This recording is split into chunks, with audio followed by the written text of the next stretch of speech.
El objetivo, creo que es interesante tratar de hacer el vínculo con lo que estuvimos el martes también, en nuestro círculo de aprendizaje, en que parte del cuento fue muy fuerte, ¿no es cierto? Cómo salimos de nuestra intimidad para poder decir, así es como yo he vivido o he experimentado o he presenciado la pobreza. Y era muy claro también cómo parte de estos problemas que el curso nos está mostrando están muy invisibles en la sociedad. Son problemas que no necesariamente los vemos, no solamente los encontramos, y en ese sentido hoy día creo que es atractivo también poder traer a profesores de distintas carreras, entre ellos una profesora de arte, que es una herramienta súper relevante para visibilizar lo que no vemos. Entonces, también es como una disciplina fundamental en parte de lo que estamos haciendo en el curso de sustentabilidad. La primera de las charlas entonces va a ser sobre educación de calidad, objetivo de desarrollo sustentable número 4, la profesora Alejandra Meneses de la Facultad de Educación, que está aquí en el campus San Joaquín. Ella es lingüista y ha dedicado su carrera o su pasión a entender y estudiar cómo el lenguaje se va desarrollando en la edad escolar. Alejandra, por favor, qué bueno que viniste a hablar con nosotros.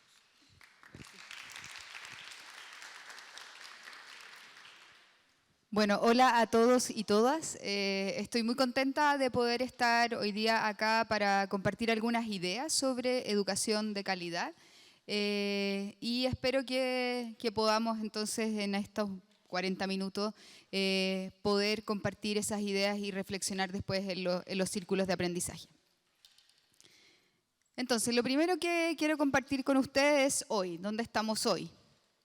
Y a diario o como algunas veces al año, estamos bombardeados por los medios de comunicaciones sobre los resultados que obtienen los estudiantes en las distintas pruebas estandarizadas. ¿Ya? Yo creo que ustedes, si ven el diario, las páginas web, la prensa, es bastante recurrente año tras año escuchar que hay preocupación sobre el estancamiento de los resultados de los estudiantes en lectura o la baja de resultados en áreas como ciencia, ¿ya?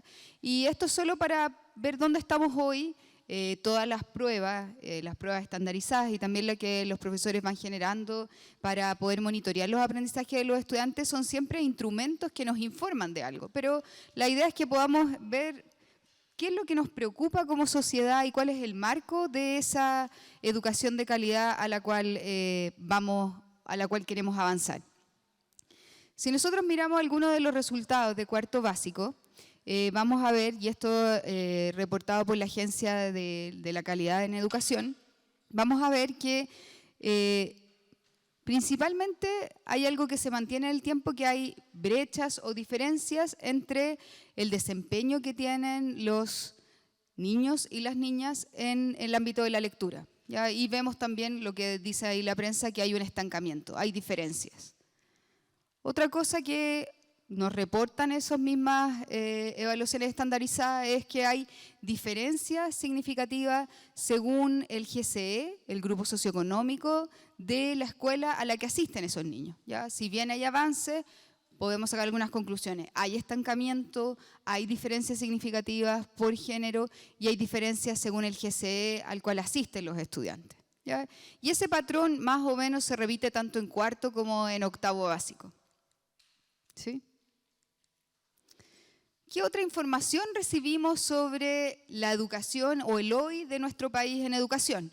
Cuando nos comparamos con otros países en pruebas internacionales como TIMSS o PISA, también recibimos este mensaje.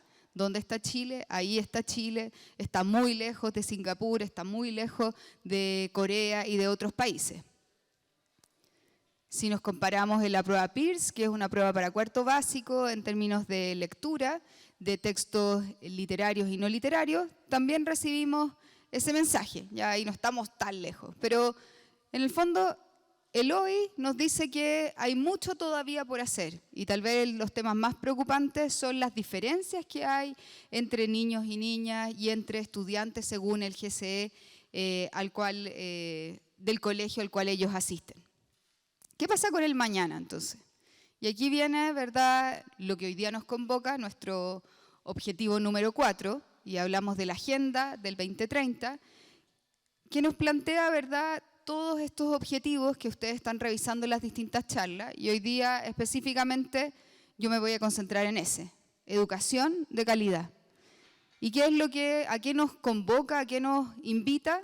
A garantizar una educación inclusiva, equitativa y de calidad, y promover oportunidades de aprendizaje durante toda la vida para todos. Eso es lo que nos llama. ¿Ya? Y en el fondo el hoy era solo para que ustedes vean cuán lejos estamos de este mañana. Por algo lo estamos poniendo como una meta por alcanzar. ¿Ya?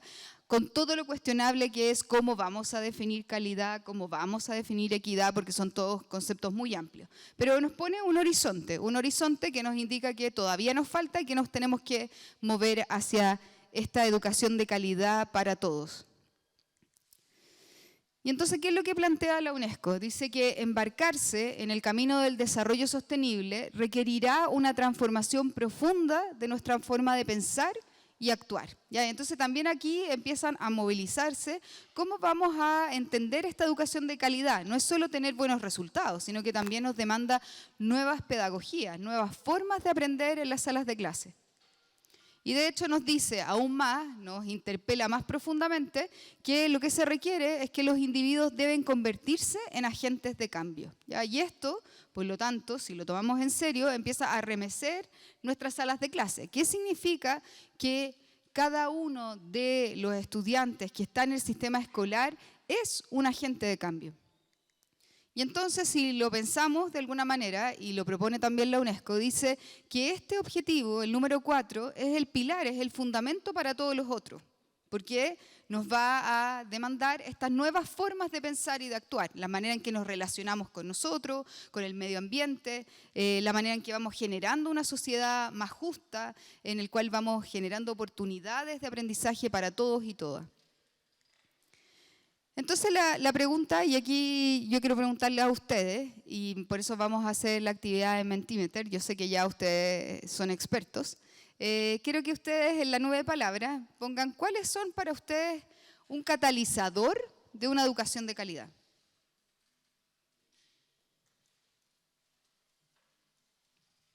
¿Sí? Ahí está el código, 849022. ¿Puedo decir lo que es catalizador? Alguien que sea de ingeniería debería saber. ¿Sí? Me extraña, profesor. Voy a leérselos exactos. No venía preparada. ¿Qué dice, cuál es una definición de catalizador?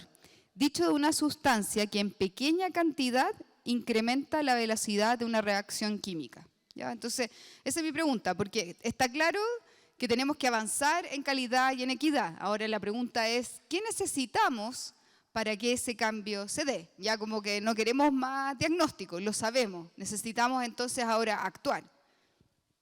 Y más aún, el marco general que estamos hablando nos demanda una serie de pedagogías que ya no están solo centradas en los contenidos, ¿se fijan? Sino en nuevas formas de actuar y de transformar nuestra realidad social. Entonces va apareciendo ahí vocación, profesores, ya. Ya, lo voy a querer pensar ahí sin...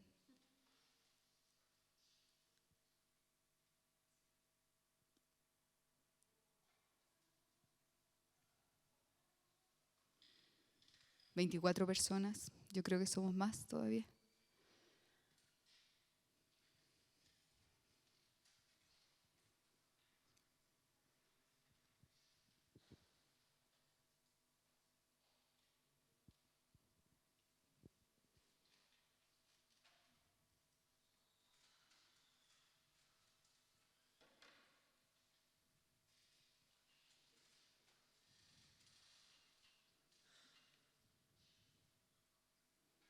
¿42?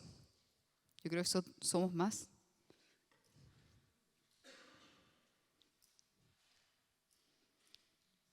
Bueno, por eso este era un desafío, pensar cuál puede ser el catalizador. Oh, ¿qué pasó?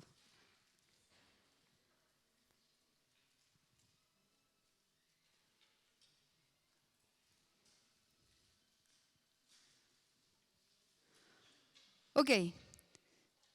Si vemos ahí, el catalizador principal para esta sala es la vocación. ¿ya? Y vamos a dejarlo ahí y quiero, y en el fondo espero que con este espacio poder introducir otro catalizador, que es desde el cual yo he trabajado y investigado. Lo vamos a dejar ahí.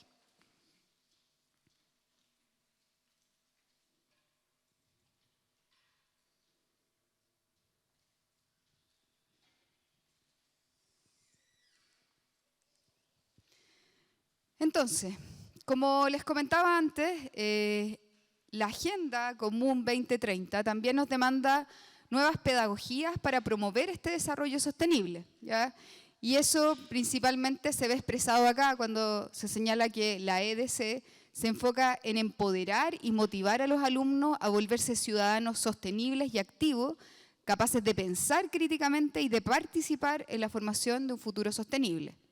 Y eso implica, ¿qué cosas? Nuevas pedagogías, ya nuevas pedagogías en los espacios universitarios, pero también y sobre todo en los espacios escolares. Y eso implica que el foco principal está en los estudiantes, cómo ellos aprenden. El segundo foco está orientado a la acción y el tercero a la transformación. Y aquí viene entonces mi catalizador. ¿Cuál es el catalizador que yo veo que es fundamental? El lenguaje. Y esa es la idea que hoy día a ustedes les quiero comunicar. ¿Por qué el lenguaje es un catalizador capaz de transformar la realidad escolar y aumentar las oportunidades de aprendizaje para avanzar en calidad y en equidad?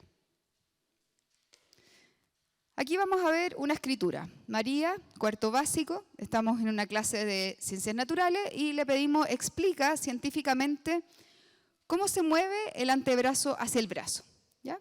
Cuarto básico, ¿cuántos son de acá de educación? Vi que había algunos. Ok, ¿verdad? Esto es 1A de las bases curriculares del área de ciencia. Y esto es lo que escribe María. El antebrazo se mueve hacia el brazo, es que el antebrazo se mueve hacia atrás y así es como el antebrazo se mueve al brazo. ¿Ya? ¿Y qué es lo que vemos acá? Acá hay una respuesta. Los que son profesores, los que han observado clases, saben que los estudiantes tienen muy pocas oportunidades de escribir. ¿Y qué quiere decir eso? De producir sus ideas. Más bien están acostumbrados a recibir ideas y cuando escriben muchas veces más bien copian las ideas que están en los textos escolares o lo que les dicta su profesor o profesora. Por lo tanto, pedirle a un niño que exprese una idea es algo no tan frecuente en la escuela. ¿Ya? Y esto es lo que ella nos comunica. ¿Qué es lo que podemos observar? Que esta niña, cuando intenta explicar científicamente, que es una práctica clave, su lenguaje es muy contextualizado. ¿Qué quiere decir eso? Está anclado en el aquí y el ahora. ¿Ya? Y ella dice, por eso se mueve hacia atrás. ¿Sí? O otros niños van a decir, se mueve para allá, para acá, para arriba, para abajo. ¿Ya? Entonces, es un lenguaje que está anclado a ese contexto, a esa situación de comunicación. No tiene todavía los elementos para que ese lenguaje pueda despegarse de ese contexto para poder crear un discurso en sí mismo. Y ahí marqué algunos de cuáles podrían ser las palabras más específicas de esta área. Ahora, ¿qué es lo que nosotros vemos? Cuando entramos a una sala de clase, vamos a ver, ahí está el lenguaje de María, el suyo propio, y vamos a ver que está rodeada en la escuela de un lenguaje que es bastante distante de su propio lenguaje. Y ahí vamos a un texto escolar. Ya María está en una clase de ciencia y probablemente le van a decir que tiene que leer este texto. Y lo que les voy a ayudar hoy día es a ver todas las demandas, no solo conceptuales, sino lingüísticas que hay en un simple texto como este. Los músculos son la parte activa del aparato locomotor y permiten que el esqueleto se mueva y mantenga su estabilidad tanto en movimiento como en reposo. Junto a todo esto, los músculos contribuyen a dar la forma externa del cuerpo humano. El músculo de arriba de la pierna está relajado, lo que permite que la parte de abajo de la pierna sea tirada hacia atrás. Para enderezar la pierna, el músculo de la parte de arriba tendría que contraerse y el músculo de la parte de atrás de la pierna tendría que relajarse. Ya, hasta ahí. Entonces, ¿cuán complejo es este texto para un estudiante de cuarto básico y por qué? Esa es la pregunta que nos vamos a hacer. Probablemente para todos nosotros eso es simple, Pero si yo les pongo un texto acá de el merozoito, los que son probablemente de química, lo entienden muy bien, de biología, pero si uno viene de una carrera humanista como yo, probablemente le va a resultar muy complejo, lo va a poder decodificar, pero no necesariamente lo va a entender. ¿Por qué es tan complejo este texto para un niño de cuarto básico? Y aquí es donde quiero que se pongan los lentes que yo uso como lingüista para poder ver todo lo que está ahí invisible. ¿Ya? Para todos nosotros ese es un texto sencillo en un lenguaje sencillo. Sin embargo, si empezamos a analizarlo, lo primero que vemos ahí, y lo que marqué, es que tiene varios conceptos que los vamos a llamar vocabulario científico. O sea, ahí hay demandas que se expresan en conocer esos conceptos, como músculo, aparato locomotor, articulación, tendón, hueso, que probablemente los niños lo conocen más. Por ejemplo, una pequeña anécdota que ayuda a entender. Hicimos todo un trabajo con los niños sobre el hueso. Después fuimos a leer un texto y decía el sistema óseo. Primera pregunta a los niños. ¿Qué palabra no entienden? Óseo. Y era como para uno adulto lo ve como muy transparente, pero para un niño era muy difícil entender que hueso era igual a óseo. Entonces, tenemos todas esas demandas de vocabulario científico. Pero además, marqué todas estas otras palabras, tales como contribuyen o bisagra, humano, forma externa. Todas esas también son desafiantes para los niños y las llamamos técnicamente, son palabras de vocabulario académico, que lo encontramos en las distintas disciplinas, como la palabra proceso, sistema, fenómeno, pero no necesariamente los niños saben lo que significan y muy pocas veces se las hemos enseñado explícitamente para que puedan, a través de esas palabras, acceder a los conceptos científicos. ¿Qué más encontramos acá? Encontramos lo que técnicamente llamamos una nominalización. ¿Qué es eso? Quiere decir que nosotros construimos un sustantivo a partir de un verbo o un adjetivo. Y eso, por ejemplo, lo vemos ahí en la palabra estabilidad. ¿De dónde viene estabilidad? De estable. ¿De dónde viene la palabra movimiento? De mover. Ustedes nos parece muy sencillo, pero con ese pequeño gesto de transformar un verbo en un sustantivo, lo que estamos haciendo es encapsular mucha información. Les voy a dar también un ejemplo. Si yo digo, los agricultores producen vino, ya eso es como una oración sencilla, la llamaríamos así congruente. Cuando yo nominalizo, ya y dije, los agricultores producen vino, yo nominalizo, lo que hago es que el verbo producir lo transformo en un sustantivo y entonces digo la producción, ¿sí? La producción de vino y ahí desaparece quién es el agente de ese proceso. ¿Se fijan? Con ese pequeño gesto. Y eso lo va haciendo cada vez más abstracto. Eso es muy, muy frecuente en los textos escolares que leemos en el colegio y mucho más en los textos universitarios. Incluso lo puedo complejizar aún más. La producción vitivinícola ha aumentado en el último tiempo. ¿Se fijan? Y eso lo hace mucho más abstracto. ¿Qué más encontramos en el texto? Encontramos también nexos que pueden establecer relaciones lógicas. En este caso encontramos porque, pero también podríamos encontrar un ya que, debido a, que establecen relaciones lógicas. ¿Qué más podemos ver? Podemos encontrar lo que técnicamente llamamos anáforas conceptuales, que también ponen demanda a los lectores. Si yo encuentro aquí esto, junto a todo esto, los músculos contribuyen a dar la forma externa del cuerpo humano, lo que estoy haciendo es que con ese esto, la persona que lee tiene que ser capaz de encontrar en la oración anterior cuál es toda la información, encapsularla y poder seguir adelante, ¿sí? Y eso es mucho más abstracto. Si yo digo, María es una niña hermosa, ella y busco María, es fácil, ¿se fijan? O es más fácil. Pero si digo esto, tengo que ser capaz de buscar en más partes del texto, encapsular esa información y seguir adelante para conectar con la siguiente idea. ¿Qué más encontramos? Unas oraciones muy largas, ya, y eso lo llamamos técnicamente sintaxis.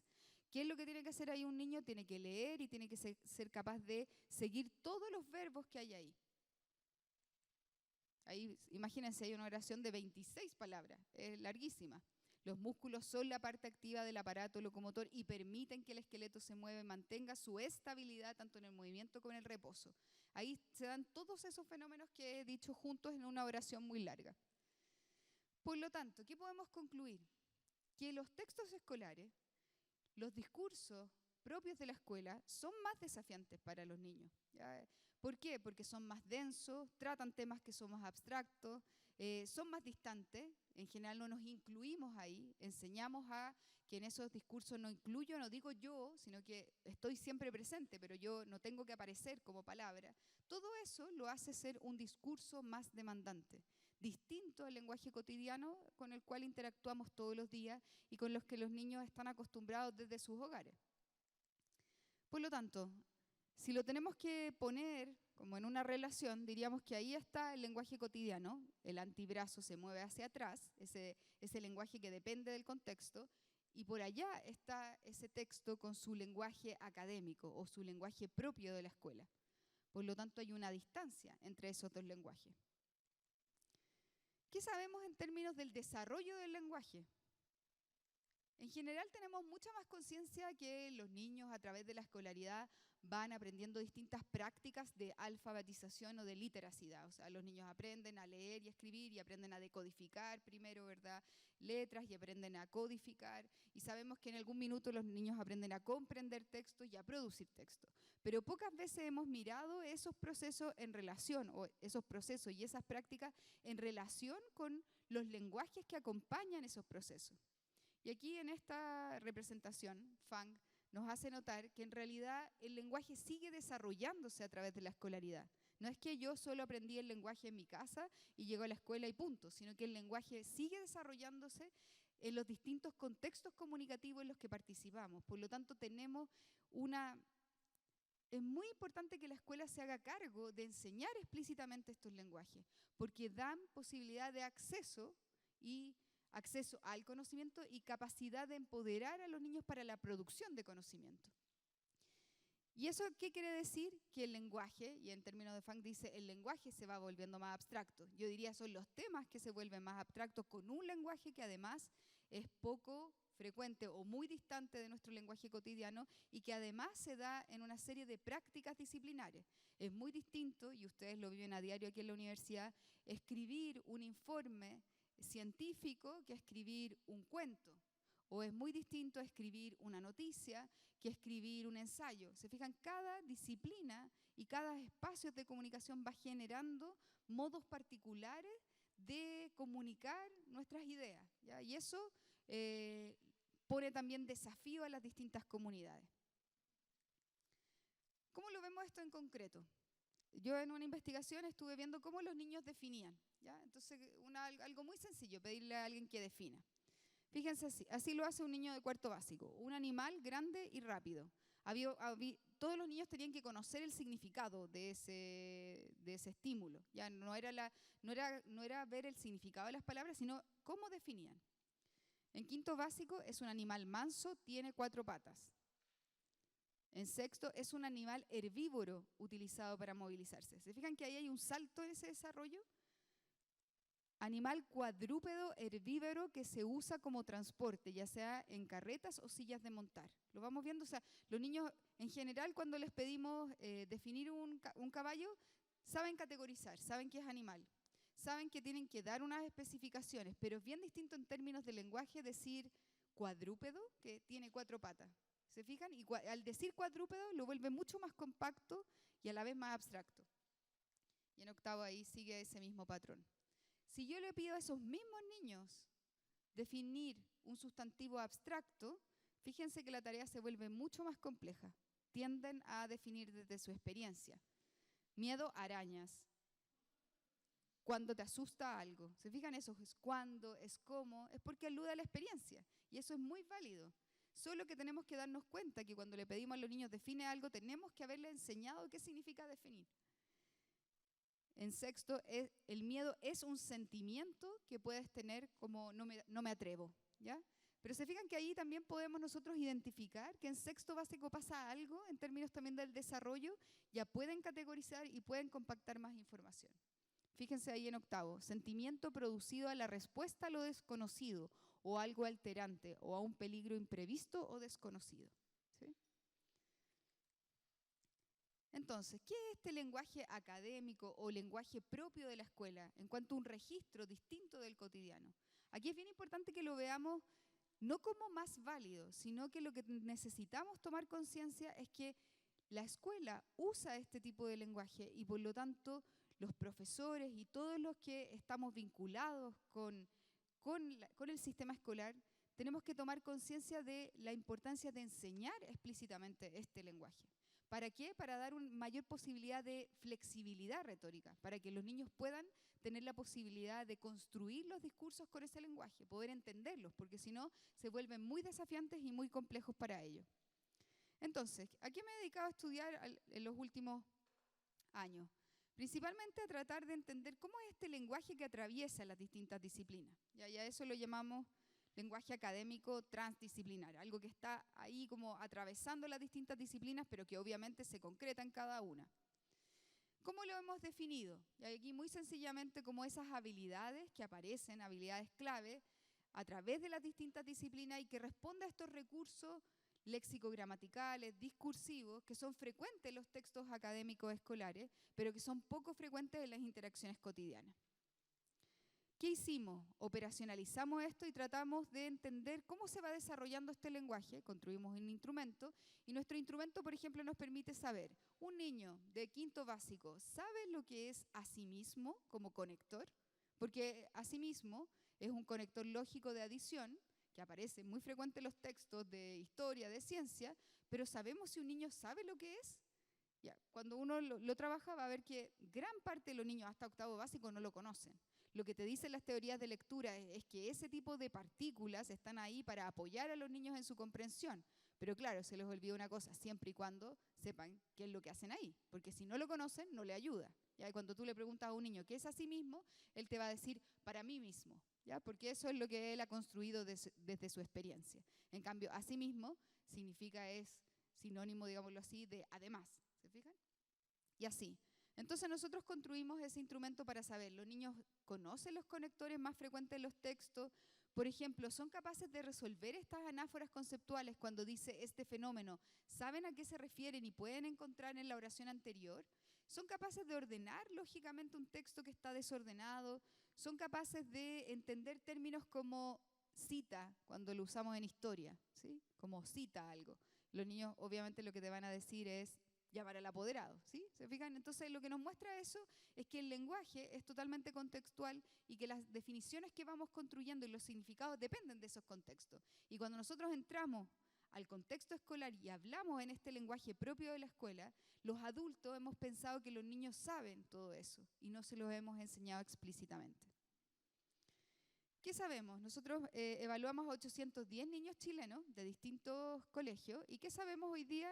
Que efectivamente ese lenguaje se va desarrollando a través de la escolaridad, ¿se fijan? Va avanzando, va creciendo desde cuarto a octavo básico, pero también sabemos algo muy importante para los que trabajan en aula, que hay una variabilidad enorme al interior de un curso. Ya puede haber niños muy avanzados y otros que tengan un lenguaje mucho más bajo y por lo tanto van a necesitar muchas más oportunidades para desarrollarlo. Y eso al interior de tu sala de clase.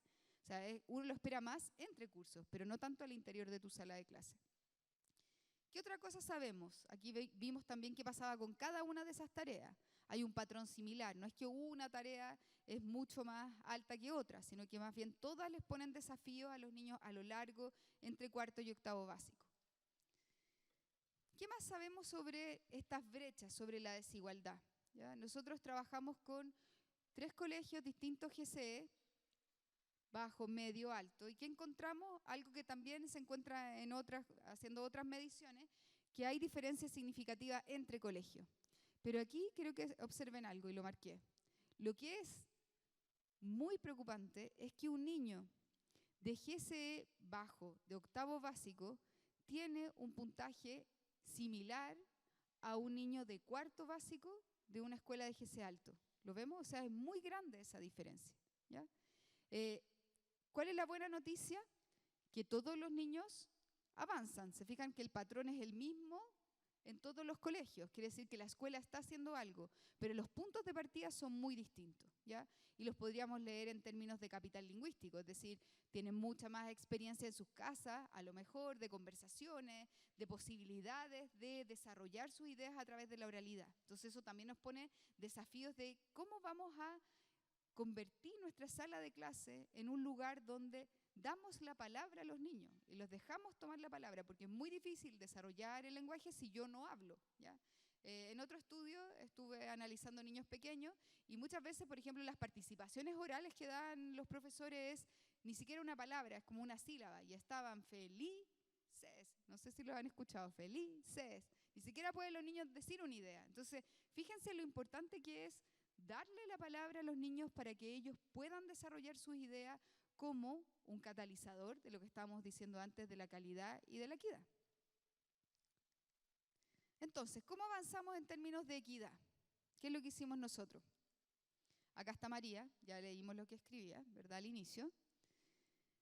Nosotros con un grupo interdisciplinario que está compuesto por profesores del sistema escolar, por profesores en formación, lingüistas, también científicos, nos pusimos el desafío de crear unas unidades didácticas que pudieran aumentar los aprendizajes en ciencia a través de la enseñanza explícita del lenguaje, ¿ya? Y creamos estas unidades que tienen como eje central una práctica científica y las desarrollamos en 3 fases. La primera fase es que los niños pudieran tener oportunidades para manifestar con una multiplicidad de lenguaje, no solo con el lenguaje verbal, sino también con el lenguaje visual, qué es lo que ellos saben sobre un determinado proceso científico, ¿ya? Y por eso ahí vamos a ver que les preguntamos quiénes participan o qué es lo que participa, qué componentes participan en el movimiento del antebrazo y el brazo.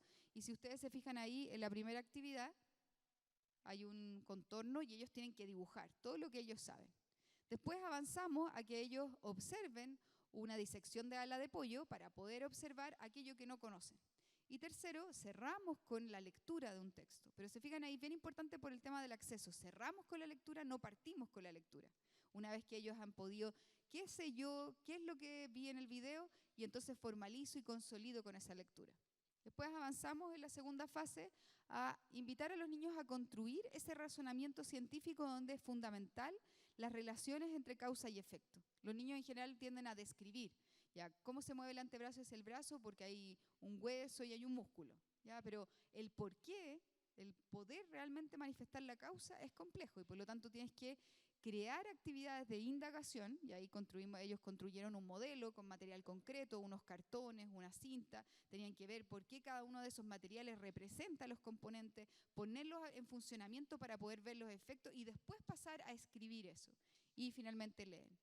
Y por último, la última fase es que ellos explícitamente aprenden a escribir una explicación científica donde aprenden cómo se organiza, por qué es tan importante partir de una pregunta científica, avanzar a poner una idea, a poner mi idea y poner un conector causal que me permite establecer esa relación y después aprender qué es una evidencia en ciencia, cómo yo le voy a decir a los que leen mi texto que esa es la evidencia, que en eso me estoy basando. A esto llegó María después de esa unidad. La unidad dura aproximadamente 4 o 5 semanas.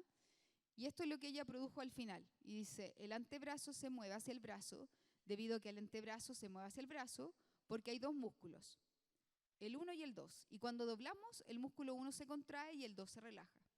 Basado en el modelo del brazo, se comprueba que al enrollar la cinta, el cartón se junta con el otro cartón. Cuarto básico. ¿Lo vemos? O sea, esto nos da un ejemplo de que los niños tienen todos los recursos posibles si es que nosotros, adultos, les enseñamos los mecanismos que hay en el lenguaje para construir el conocimiento.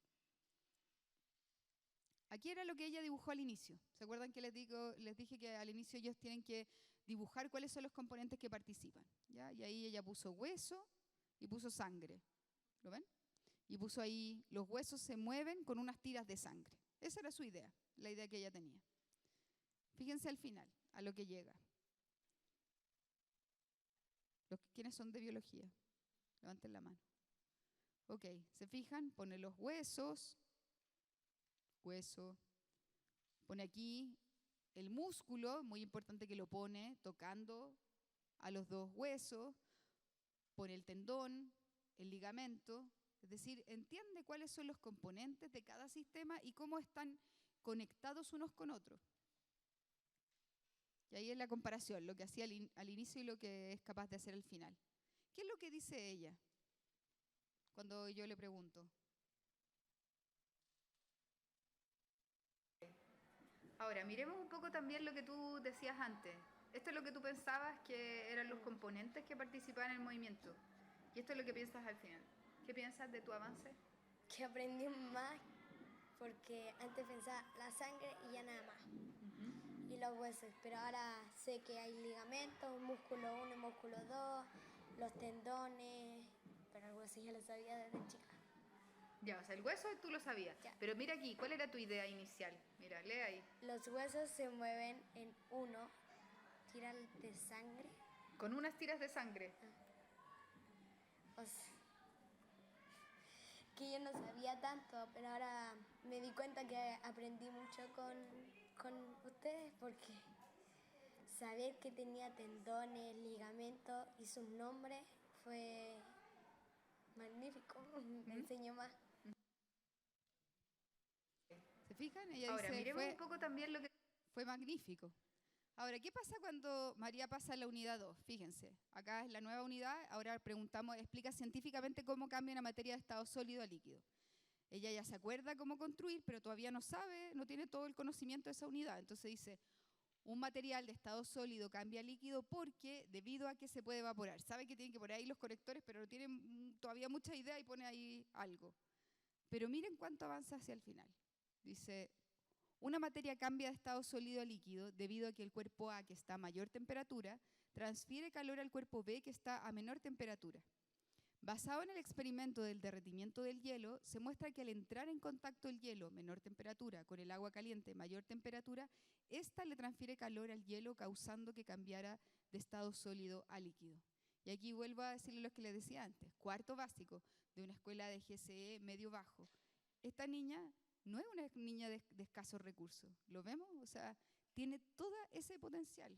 Y eso es lo que tenemos que estar convencidos. El lenguaje es un catalizador de equidad y de calidad.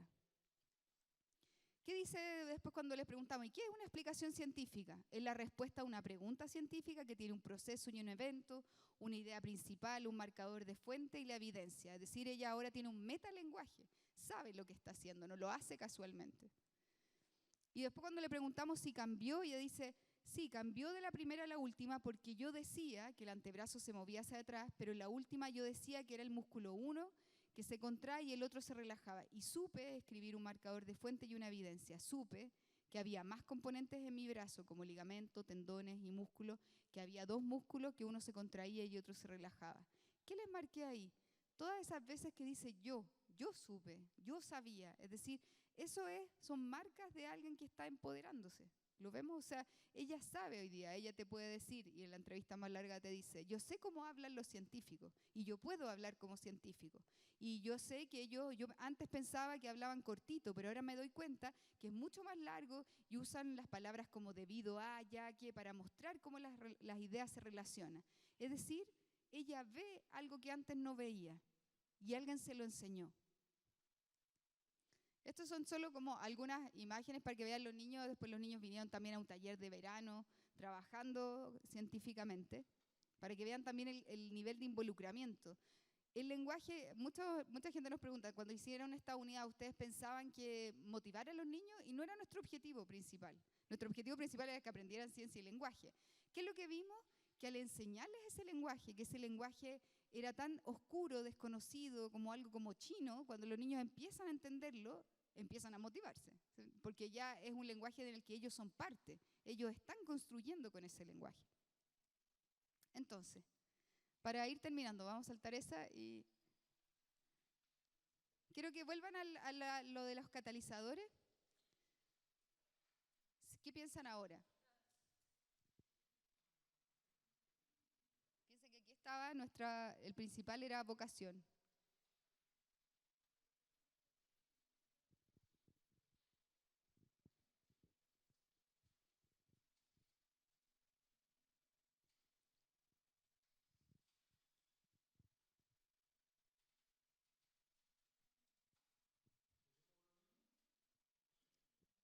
Pueden poner el mismo, si quieren poner el mismo, o pueden poner otro, si es que...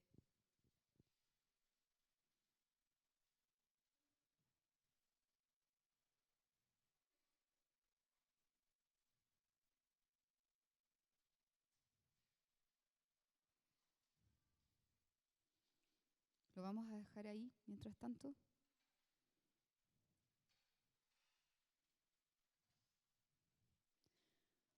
Bueno, esa era mi principal idea. El lenguaje entonces como un catalizador de la equidad y de la calidad. Y entonces el desafío que les quiero dejar para sus círculos es el siguiente.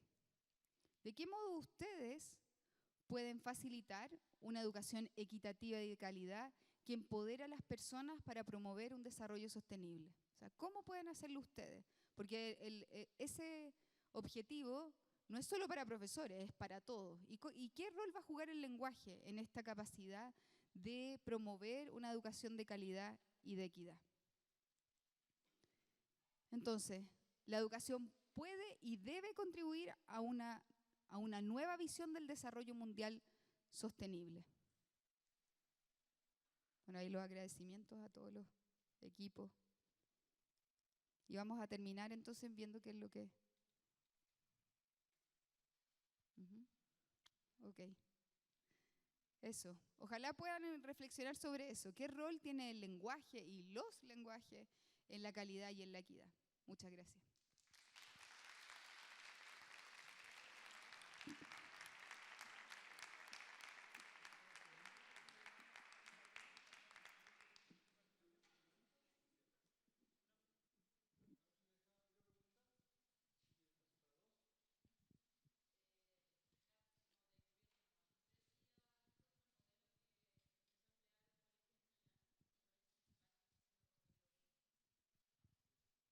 O sea, si me cuentas un poco más porque...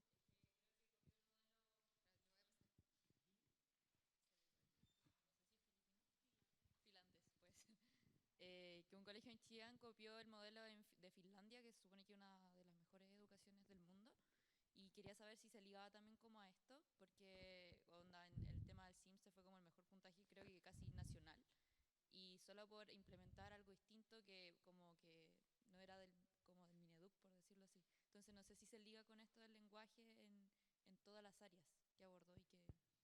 Ahora, lo que pasa con Finlandia, hay muchos otros factores, no solo el tema del lenguaje. Lo que sí conozco es que ellos, por ejemplo, los niños están como primero concentrados más su educación en lenguaje y matemáticas, y por ejemplo los niños, como es un sistema de escritura casi transparente, en 3, 4 meses aprenden a leer y a escribir, es como que está muy sistematizado todo lo que tienen que aprender. Eso es positivo, pero también hay que considerar que es diferente. Yo creo que nosotros tenemos otro contexto y también tenemos que aprender a mirar en nuestra experiencia qué podemos construir y qué está resultando. Yo creo que sí, es siempre válido mirar lo que hace otro, pero no necesariamente trasladarlo, porque hay que entender también como las especificidades y las demandas de nuestro propio contexto. Hola. Si bien yo creo que es como muy obvio decir que para la clase baja este mismo estudio no va a resultar como resultó en esta clase media o en una clase alta, entonces mi pregunta es para complementar estos tipos de estudios a nivel chileno con todo lo que involucra a todos los colegios e instituciones, cómo compatibilizar la sociedad y los niveles de estratos medios y bajos con este tipo de estudios y potenciar a todos los alumnos. Bueno, no sé si entendí bien, pero este estudio se hizo con niños de GCE medio-bajo. O sea, es eso, o sea, no lo hicimos con escuelas particulares, sino con escuelas que están, por ejemplo, en Cerro Navia. Es para mostrar eso, que... Sí, disculpa, está bien, pero mi pregunta era cómo compatibilizar a nivel nacional, cómo poder hacer esto para todos, digamos. Tú dices la escalabilidad, ¿cómo lo podemos escalar? Claro. Muchas gracias. Sí. El tema de la escala, ahora de estas unidades, yo creo que tiene que ver con algo que ustedes pusieron al inicio, que es los profesores. Cómo formamos profesores con metodología, donde seamos conscientes que el lenguaje juega un rol fundamental para el aprendizaje en las distintas disciplinas y cómo vamos generando también colaboración entre los profesores, la universidad, para ir generando unidades didácticas que están basadas en evidencia y que se puedan compartir, que cualquier profesor las pueda usar. Muy bien, muchas gracias Alejandra. Entonces vamos a dar ahora 8 minutos de break, ¿sí? Y volvemos a las 4:30 con la charla de la profesora Alejandra Wolf sobre identidad de género. Sean puntuales, por favor.